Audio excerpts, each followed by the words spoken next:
Well, I'm very pleased to say I'm joined now by trainer Peter Harnden, who very recently acquired into his kennel a very good dog in the shape of Kilara Icon, who got through in fantastic style, it has to be said, in the first round and goes in heat 4 of the Star Sports Derby on Saturday night. Thank you so much for joining us, Peter. I think a lot of people will be excited to find out more about what you think about this dog. Obviously, his form in Ireland speaks for itself.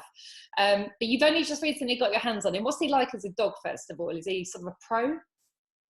He is 100% pro, yeah. I mean, I've probably only had a real few really top dogs in my time, which I class as, and they all seem to be the same. They're just ultimate professionals. Everything they do is just 100%. You know, they clean the kennel, they don't bark, they just don't do anything wrong. That's it, 100%. They just don't. That's what plenty of trainers say. How did it come about that you ended up with this dog? I speak to Gary on Twitter, really, so it's social media, really. And I talk to him quite a bit. I spoke to him for many years now, and he's got the same passion for Greyhound, same as me, and you know he's quite a shrewd, switched on sort of chap. And so sometimes social media you can get the wrong type of people on there sometimes, but you do meet good people, and Gary's one of the good people. Gary, of course, being the owner of Kilara Icon, I know he's very excited about this dog, and every reason to be. He's always been a very fast dog in Ireland. He was fourth to New Taylor in the O'Neill's Dog Ford Open 525 at the end of last year.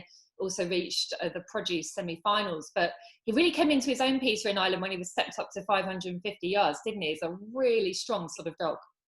Yeah, I was talking to Gary today, and you know he's a 550, 600 yard dog. He's just the back straight pace he's got is just immense. You know, people think he'd be a real top six bend sort of dog, but he's not. He's just his back straight pace is where the six bend dogs don't have that back straight. They come home well. His back straight pace is just phenomenal. That's where he does his run. And of course, he went on to finish fourth in the Irish Derby just a few weeks ago. So he's massively in form. He's going amazingly well and ran Saturday night in treacherous conditions is the only way I can describe it. The going was unbelievably heavy, as you would have seen. Did that kind of play into his paws, do you think? I don't know. The dog absolutely. At the first bend, I was stood there in the paddock with Nathan Corden, and I just thought, oh, here we go. And the pace he showed down the back, he went on the inside of the 4 and the 5, and he just took off. And it wasn't until the last few strides, when I was watching the video replay, when I got home and Paul Lawrence saw in the last few strides, suddenly this two dog flying, coming in from behind. And I watched it many times. I just thought the dog was absolutely just unbelievable how he took off in that race. It really, really was. But then when you watch his Irish runs, you know, he does it all the time. He's a powerhouse, but he's not one of them flashy ones, what people see all the time and, you know, popping out in front and doing big runs. He's a professional. He just comes from behind and he just puts his foot down and goes. Yeah, I completely agree with you. I think he was the most impressive dog not to win his heat at the weekend. Yeah, 100%. Last, second bend, last. And, you know, obviously he looks like he's not just got that power, but he's got the track craft as well. He went inside and then he came outside when he needed to as well. And the thing is, you've got dogs in there, which they're not graders. You've got the Derby favourite and you've got Bocco's Doomy. And he's 10 lengths behind and he's just took off down the back and he's nearly catching him. Well, he's caught Doomy and passed him and nearly caught the Derby favourite. And, you know, I just thought he was awesome. He's going to be an exciting dog to watch throughout the Derby. Do you think his lack of early pace could cause a problem? I think the more the rounds it goes through, I think actually it makes it easier for him because he's actually got better dogs off in front which aren't blocking him at the first bend, and he can actually put his pace down the back without any aggro around the first. So I think if you got to sort of a final when they're all early pacers and they shoot off in front, he gets his run. So actually I think it suits him the further he goes. I'm interested what you think of him he was in trap 2 at the weekend as well, because he gets 1 for the second round. And I actually think watching the race, I would have preferred him in sort of 3 or 4, to be honest. Yeah, if there was 4 seedings, he would be a dog what you'd probably see middle to rails. Whereas everybody knows if you see middle, you're more likely to get middle to wide at this point in time. So, if he drew trap 3, it'd be perfection for him. So given that in the next round he's got trap 1 in what actually I think is probably an easier race than his first round heat was. He's in against Vixen's Lad, DJ at Sydney, Sparta Master, Vix Charm and Troy Firebird. I mean, it's still a very, very tough race. But what do you think of his chances in that? I read the race. I want the 3 to absolutely smash out and get gone. And I want him to sort of like get past the 2 dog early enough and get going after the 3 dog. You've got another really strong dog with Sparta Master in there, which with its draw this time in 4 is going to get a run as well, because obviously you think the 3 would be away from that.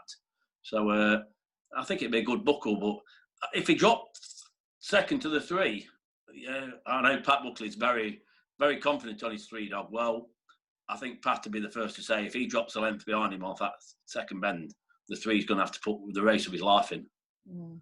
It's going to be an exciting dog to watch, isn't it? Because there's a lot of front runners in the competition, and he's always going to be in there coming from off the pace.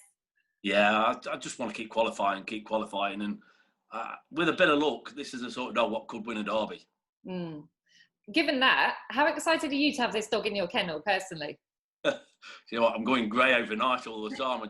I'm one of these people who worries all the time, and I just worry that I'm doing this right or I'm doing that right. And you know, Gary just says to me, "Just do what you've been doing." And I said, "Yeah, but if you're a warrior, you're a warrior, and that's how you are. That's your makeup in life." So I worry about everything, making sure that everything's done right, and I suppose that makes sure everything is done right. And so no, it was my day off today, but I've been up there and had him out, and then took him for a gallop because he needed a gallop in the middle of the week. So it's, you know, you just do things, and it actually gives you a spark. These are the sort of dogs what does actually give you the spark in greyhound racing, and without these dogs, it's very easy to lose a spark for this sport. Nobody knows Nottingham better than you. Do you think, you know, it will sort this? There's a lot of debate about whether you want a staying dog for a derby at Nottingham or whether you want an early pace sort. I mean, ideally you want both. Obviously, you've got the staying type dog. What do you think? I think it's very fair for all dogs. Early pace type get gone can win it, as we've seen in the past.